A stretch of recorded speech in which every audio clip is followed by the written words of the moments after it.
349 രൂപയ്ക്ക് ഹെൽത്ത് ചെക്കപ്പും ഡോക്ടറുടെ പരിശോധനയും ഹെൽത്ത് മാളിൽ.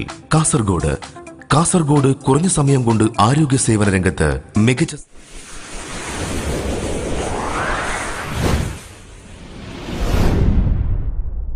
വ്യാജ ചികിത്സ നടത്തി നിരവധി പേരിൽ നിന്ന് പണം തട്ടിയ വ്യാജ വൈദ്യൻ വയനാട് പേര്യ സ്വദേശി കളരിത്തൊടി ഉസ്മാനെയാണ് പോലീസ് അറസ്റ്റ് ചെയ്തത്. വടകര സ്വദേശിനിയായ യുവതിയിൽ നിന്ന് 7 ലക്ഷം രൂപ തട്ടിയെടുത്ത കേസിൽ വടകര CI അബ്ദുൽ കരീമിന്റെ നേതൃത്വത്തിലുള്ള അന്വേഷണ സംഘമാണ് ഇയാളെ അറസ്റ്റ് ചെയ്തത്.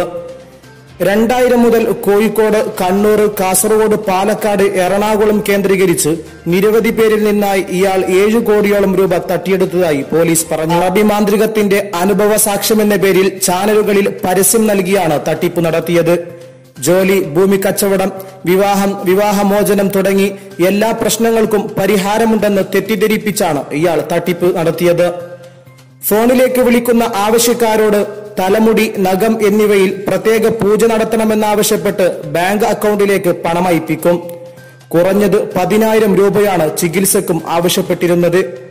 5 ജില്ലകളിലായി പാലിയേറ്റീവ് സെന്റർ എന്ന പേരിൽ ഓഫീസും ഈഗിൾ ഐ പേരിൽ പ്രൈവറ്റ് ഡിറ്റക്റ്റീവ് ഏജൻസിയും ഇദ്ദേഹം നടത്തിയിരുന്നു.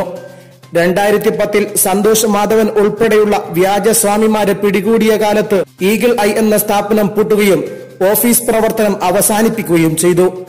ഡൽഹിയിൽ നിന്ന് ബിരുദം നേടിയ ഇയാൾ കൊളംബോ യൂണിവേഴ്സിറ്റിയിൽ നിന്ന് പണം നൽകി PhD സ്വന്തമാക്കി. തട്ടിപ്പിലൂടെ ലഭിച്ച പണം ഉപയോഗിച്ച് വയനാട് ബാണാസുര സാഗറിന് സമീപം റിസോർട്ടും എരുമേലിയിൽ ചന്ദനത്തിരി നിർമ്മാണ ഫാക്ടറിയും സ്വന്തമാക്കിയിട്ടുണ്ട്. മലപ്പുറത്തും വയനാട്ടിലുമായി 2 ഭാര്യമാരും 6 മക്കളുമുണ്ട്. ഭാര്യമാരുടെ പേരിൽ വീടും സ്ഥലവും വാങ്ങിക്കൊടുത്തിട്ടുണ്ട്. ശബരിമല സമരവുമായി ബന്ധപ്പെട്ട് BJP general secretary Shobha Surendran പത്തനംതിട്ടയിൽ നിരാഹാരം നടത്തിയപ്പോൾ സമരപന്തലിലെത്തി ഇയാൾ സംസാരിച്ചിരുന്നു. സ്വാതന്ത്ര്യം കൌൺസിലിംഗ് എന്ന പേരിൽ കോഴിക്കോട്, കണ്ണൂർ, കാസർഗോഡ്, എറണാകുളം, പാലക്കാട് എന്നിടങ്ങളിൽ സ്ഥാപനങ്ങൾ നടത്തി വരുന്നുണ്ട്.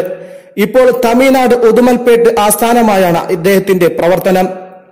എന്ത് അസുഖത്തിനും പ്രശ്നത്തിനും പരിഹാരം അറബി മാന്ത്രിക ചികിത്സ എന്ന അവകാശവാദം ഉന്നയിച്ച് 2010 മുതൽ ചികിത്സ നടത്തിവരുന്ന ഇയാൾക്ക് 6 കോടി രൂപയുടെ ആസ്തിയുള്ളതായി പോലീസ് നടത്തിയ അന്വേഷണത്തിൽ കണ്ടെത്തിയിട്ടുണ്ട്.